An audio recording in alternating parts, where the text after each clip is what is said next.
Next है हमारे पास clause D कहती है कि वो गुड कैरेक्टर का होना चाहिए और वो इस चीज़ के लिए मशहूर ना हो कि उसने इस्लामिक इंजंक्शंस को वायलेट किया है। He must not commonly known as the one who violates Islamic injunction. Clause E कहती है that he must have adequate knowledge, उसके पास सफिशेंट नॉलेज होनी चाहिए। किसका नॉलेज होना चाहिए? इस्लामिक टीचिंग्स का, इस्लामी तालीमात का, और जो ऑब्लिगेटरी ड्यूटीज़ उसको इस्लाम ने बताई हुई हैं, जो फ़राइज़ इस्लाम ने बताए हुए हैं, वो उनको प्रैक्टिस करे और वो एब्सटेन्स फ्रॉम मेजर सिन रहे, मीन्स कि वो कबीरा गुनाहों से दूर रहे। क्लॉज एफ क्या कहती है? ही मस्ट बी सगैशियस, मतलब उसे समझदार होना चाहिए।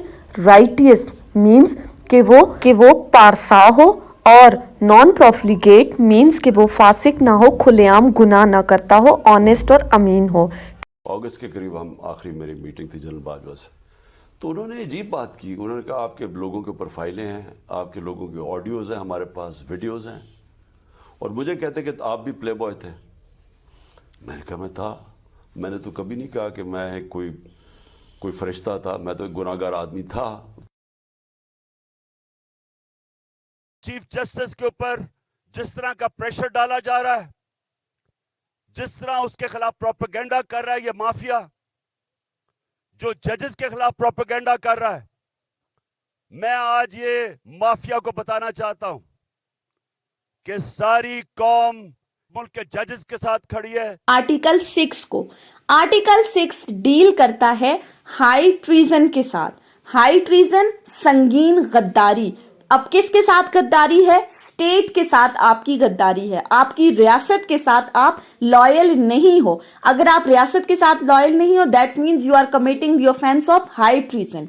अब हाई ट्रीजन क्या है? आर्टिकल 6 की क्लॉज 1 कहती है, सबसे पहले आती है एब्रोगेशन। एब्रोगेट करने का मतलब क्या है? कॉन्स्टिट्यूशन को एबॉलिश कर देना। दैट मीन्स एबॉलिश से क्या मुराद है? You are totally terminating the constitution. Constitution को बिल्कुल टर्मिनेट कर देना, बिल्कुल खत्म कर देना। पहली चीज कॉन्स्टिट्यूशन की टर्मिनेशन। सेकंड है सबवर्जन। सबवर्ट्स करने से क्या मुराद है? Subversion means to bring a complete downfall.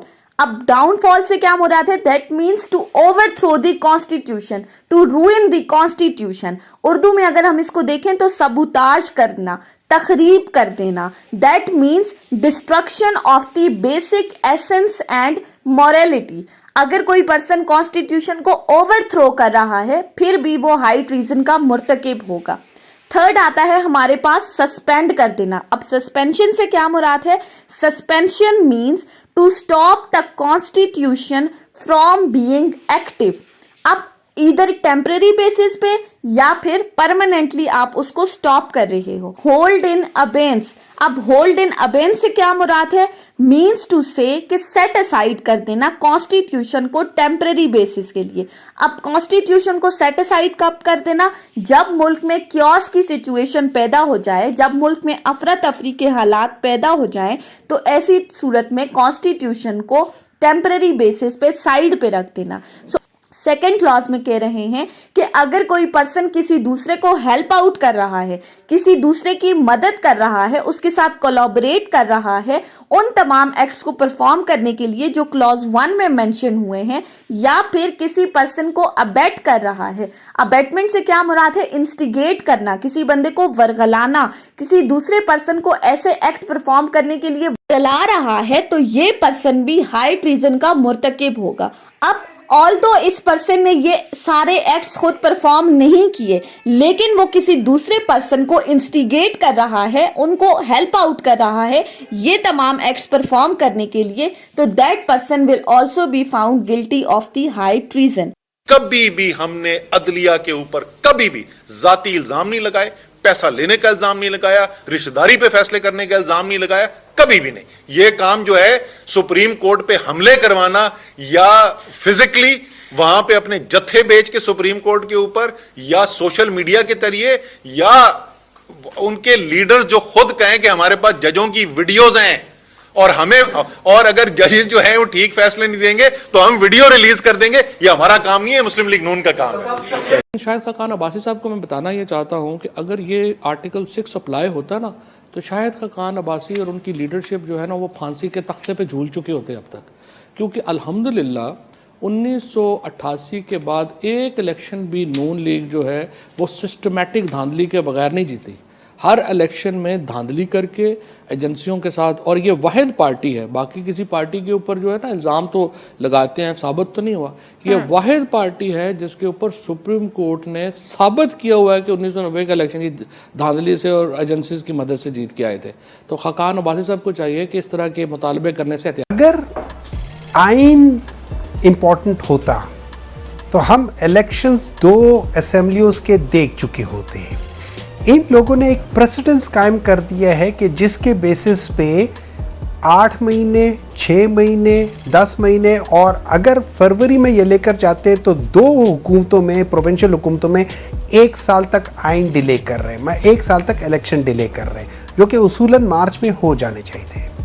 तो मुझे ऐसा लगता है, और जो बात कर रहे हैं कि जी ये हम दरमियान में नए सेंसस के लिहाज से चीज़ें करेंगे, उसके अंदर डिलिमिटेशंस करेंगे, मेरा नहीं ख्याल कि इनके पास ये इख्तियारात है आइन के तहत कि ये सब कुछ कर सकें। मेरे लिहाज से इलेक्शंस अगर 90 दिन में ये नहीं कराते तो जैसे आपने कहा है आर्टिकल 6 लगता है, और मेरे लिहाज से आर्टिकल 6 ऑलरेडी बहुत सारे लोगों पे लग चुका है, जिसमें कैबिनेट पूरी शामिल है, जिसमें वो सारी वजारतें शामिल हैं, ये सारे सेक्रेटरी शामिल है जिन्होंने इलेक्शन कमीशन का ताउन अकॉर्डिंग टू आर्टिकल 220 नहीं किया।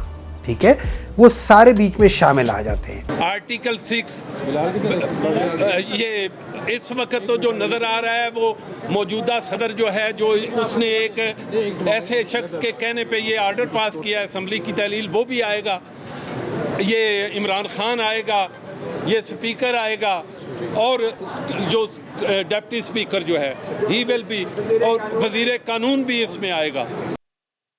असल बात यह है कि इलेक्शन 90 दिन से ज़्यादा आगे, ज़्यादा क्या आगे ले जाया नहीं, 91 दिन तक नहीं ले जाया जा सकता। उसकी एक आपको बुनियादी सी वजह बता दूं कि फ़र्ज़ कीजिए कि 92 दिन हो जाए तो 90 दिन के बाद तो निगरान हुकूमत इलीगल हुकूमत हो जाएगी।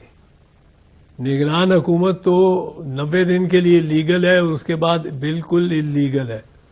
अब अगर 2, 3, 4, 5 रोज भी ये बढ़ाते हैं विदाउट ए कॉन्स्टिट्यूशनल अमेंडमेंट, जो कि in the absence of the national assembly and हो ही नहीं सकती, उसके तो इलेक्शन ही नहीं हुए, तो जब तक कोई अमेंडमेंट पहले ना कबल डिसोल्यूशन ना हो चुकी हो, 90 दिन मीन्स 90 डेज, नॉट 91 डेज।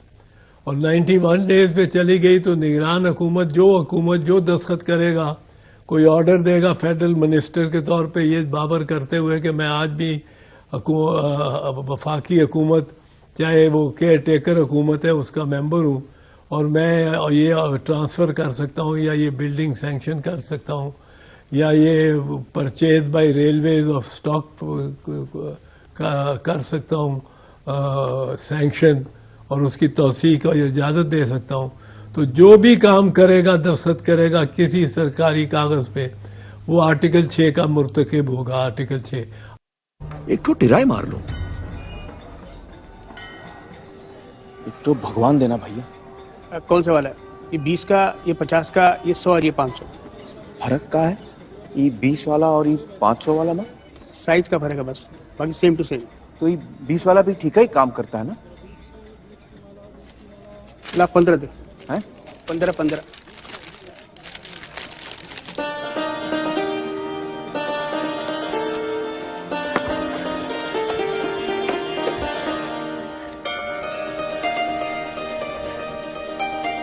भगवान हमको बहुत भूख लगा है, तने कुछ खाए के लिए दिलवाई दीजिए।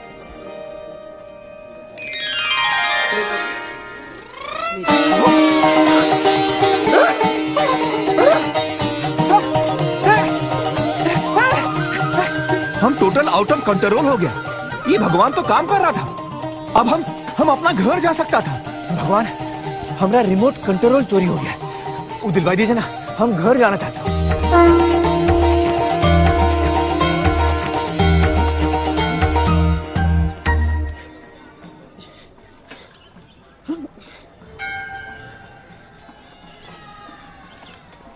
भाई साहब, ये भगवान का बैटरिया खत्म हो गई है का? थोड़ी देर चले फिर लुल हो गए। क्या क्या मतलब? मतलब नया बैटरी लगा दो, किधर लगता है? लगाओ। अरे भैया इसमें बैटरी वैटरी नहीं पड़ती। तो काम काहे नहीं कर रहा है? मैन्युफैक्चरिंग डिफेक्ट है का? अरे कोई डिफेक्टिव पीस नहीं बनाते भाई हम। ये भगवान को आप बनाया? जी हाँ, अपने इन हाथों से। आप भगवान को बनाया कि भगवान आपको? भैया भगवान ने हम सबको बनाया है, हमने तो सिर्फ इनकी मूर्तियां बनाई है। काहे बनावा तो उसकी मूर्त? ताकि हम इनकी पूजा कर सकें, अपनी सुख दुख की बातें कर सकें। करे भीतर ट्रांसमीटर फिट है का? भगवान तक बात पहुंचत कैसे है? हा? अरे भगवान को किसी ट्रांसमीटर की जरूरत नहीं पड़ती, वो डायरेक्टली सुन लेता है। डायरेक्टली सुनत है तो फिर ये मूर्त की क्या जरूरत है? अरे क्या करूं इसका यार, धंधा बंद करवाएगा क्या? तेरी प्रॉब्लम क्या है? अरे भैया हमारा रिमोटवा चोरी हो गया है, हम भगवान से मांग रहा हूँ तो वो बतावत ही नहीं कि कहाँ है। पी के है क्या? है मतबल? खतरे में इस्लाम नहीं, खतरे में इस्लाम नहीं।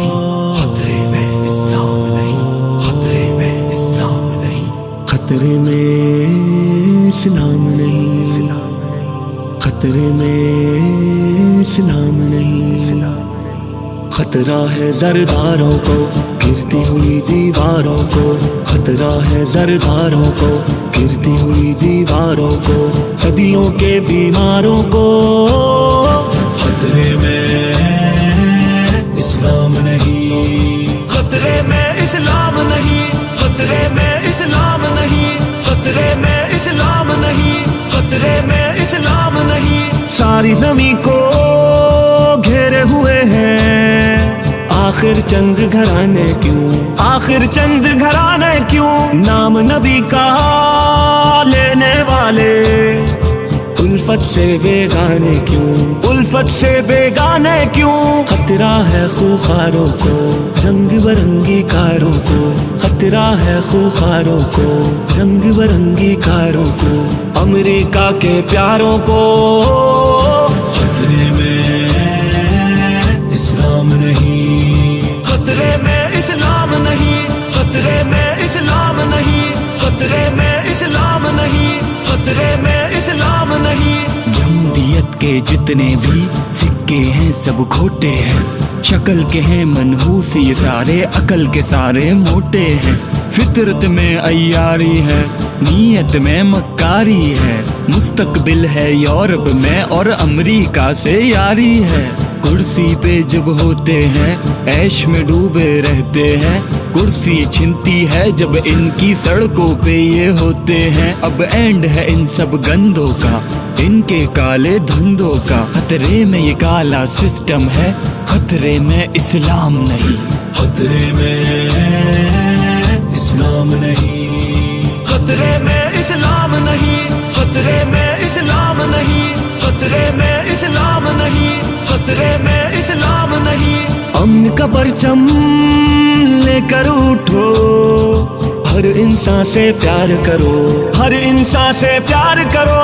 अपना तो मंसूर है जालिब, सारे जहां से प्यार करो, सारे जहां से प्यार करो। खतरा है दरबारों को, शाहों के गमखारों को। खतरा है दरबारों को, शाहों के गमखारों को। नवाबों को गद्दारों को। खतरे में इस्लाम नहीं, खतरे में इस्लाम नहीं, खतरे में इस्लाम नहीं, खतरे में इस्लाम नहीं, खतरे में इस्लाम नहीं। खतरा है जरदारों को, गिरती हुई दीवारों को। खतरा है जरदारों को, गिरती हुई दीवारों को। सदियों के बीमारों को। खतरे में इस्लाम नहीं। खतरा है वजीफा खोरों को, सूद के सब व्यापारियों को। जाल के सौदागरों को, बहन बेटी का हक मारने वालों को। मजहब के नाम पे लूटने वालों को, जात पात के तासुब के मारों को। वट्टा सट्टा के नाम पे औरत के व्यापारों को। खतरा है, खतरा है, खतरा है, वही खतरा है, इन सबको ही खतरा है।